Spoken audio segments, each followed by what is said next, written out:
अगर आप भी चाहते हैं बिट्टू मलंगिया इंटरटेनमेंट का ऑडियो वीडियो सबसे पहले आप तक पहुंचे, तो लाल बटन को दबाकर चैनल को सब्सक्राइब करें और बेल आइकन दबाना ना भूलें।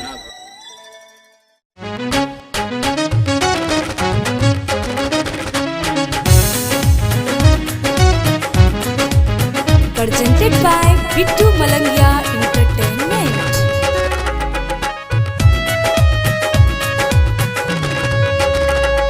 तोरी पतली कमर हवे कम सिन उमर गोरी लागतारू सबसे बेटा। दिल धड़केला फड़केला अखिया हमार जब देखी तोर सेक्सी फिगर।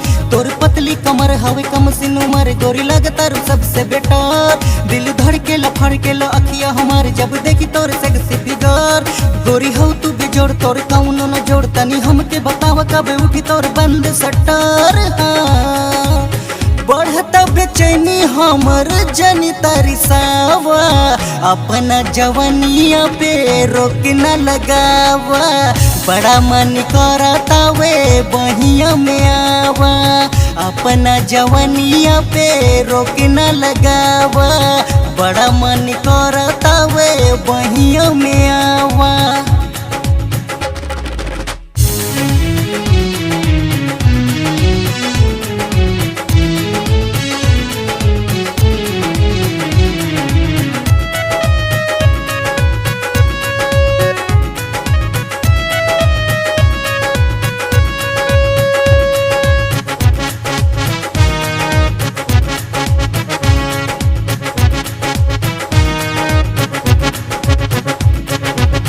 काहे नहीं बुझतारू गोरी मोरा प्यार के, तोहरा बिना लागे लाई दुनिया बेकार के।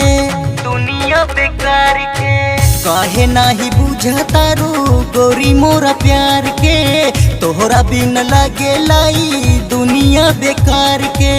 हमरे ही नामे अपन सपना सजावा, हमरे ही नामे अपन सपना सजावा। अपना जवनिया पे रोक न लगावा, बड़ा मन करता वे बहिया में आवा। अपना जवनिया पे रोक न लगावा, बड़ा मन करता वे बहिया में आवा। बहिया में आवा।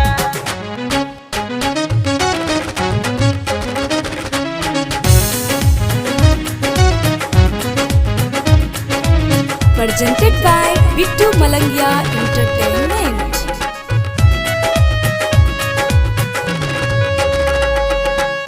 ब्यूटी बढ़ावेलू तू पार्लर में जाके, जान ले बुकाए जान आपन बना के।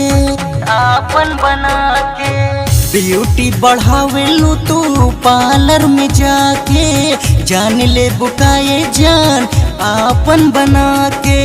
हई हम आशिक पीछे पीछे न घुमावा, हई हम आशिक पीछे पीछे न घुमावा। अपना जवनिया पे रोक न लगावा, बड़ा मन करता वे बहिया में आवा। अपना जवनिया पे रोक न लगावा, बड़ा मन करता वे बहिया में आवा। बहिया में आवा।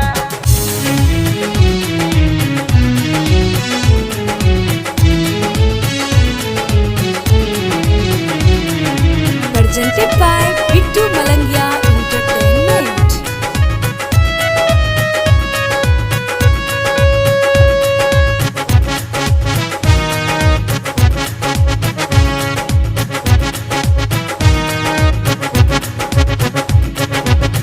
जहिया तू कहबू बारात लेके आइब, करम अली के बैंड बाजा बजवाइब। बाजा बजवाइब। जहिया तू कहबू बारात लेके आइब, पुतन भैया के बैंड बाजा बजवाइब। हाई सवरिया से नैना ना चुरावा, हाई सवरिया से नैना ना चुरावा। बड़ा मन करता वे बहिया में आवा, अपना जवनिया पे रोक न लगावा। बड़ा मन करतावे बहिया में आवा, अपना जवनिया पे रोक न लगावा।